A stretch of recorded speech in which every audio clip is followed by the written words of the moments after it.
So what happened in the market yesterday? Well, I'm glad you asked.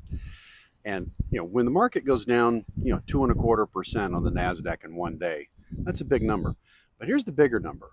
If you actually take the up that it went on Thursday and the intraday loss, it actually becomes a 4% move from the intraday high on Thursday to where we ended up yesterday, which to me is a much bigger move. As I was telling you yesterday, you have to look at these intraday moves to see if they have any momentum and sustainability. And clearly, there is some follow through here. But the real question is, why did this go the way that it did? And the main reason is the jobs report. The jobs report says it came in at 73,000 jobs, although they were expecting, the analysts, of course, 100,000 jobs.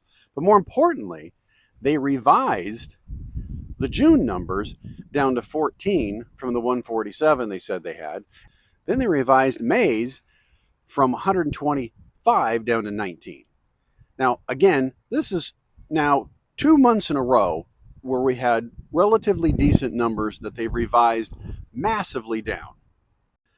And people wonder why we have no confidence in what's being reported by the government. And as I've told you before, don't look at the economy from these numbers from these idiots. Just look out your window, go to Walmart, go to Lowe's.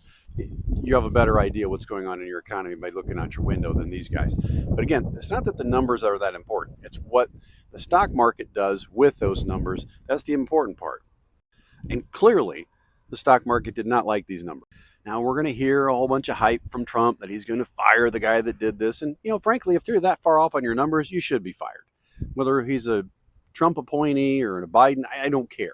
The fact is, if you can't run the numbers and you can't get that close, you should be fired. The bigger issue is over the last several days, they've been telling us that bad news is good news and good news is bad news again, like they've tried to tell us in the past, which is never really truly right. Well, if that were the case, then this would be a bad number, which means the market would go up, right? Because what they're trying to tell us on this bad news thing is that if there's good news out there, that means that the economy is going well, i.e., we got good jobs, we've got low unemployment, inflation's running higher. That would be a reason to not cut interest rates. Well, if we're getting bad news, that really should mean that there's a reason to cut interest rates. So again, what they're telling us is not reality, and just understand that that's going to be the case for a while here. So just don't look a gift horse in the mouth here, because the market's going to do what I've been telling you it's probably going to do, which is going to correct for a little bit.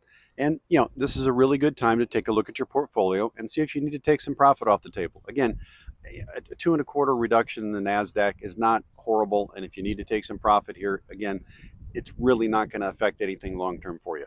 But stick to your long-term financial plan. If there's a way that there's some stocks or some ETFs or some mutual funds that are going to give you some long-term goals that'll help you obtain your long-term goals and objectives, hey, it might be a good time to get in there.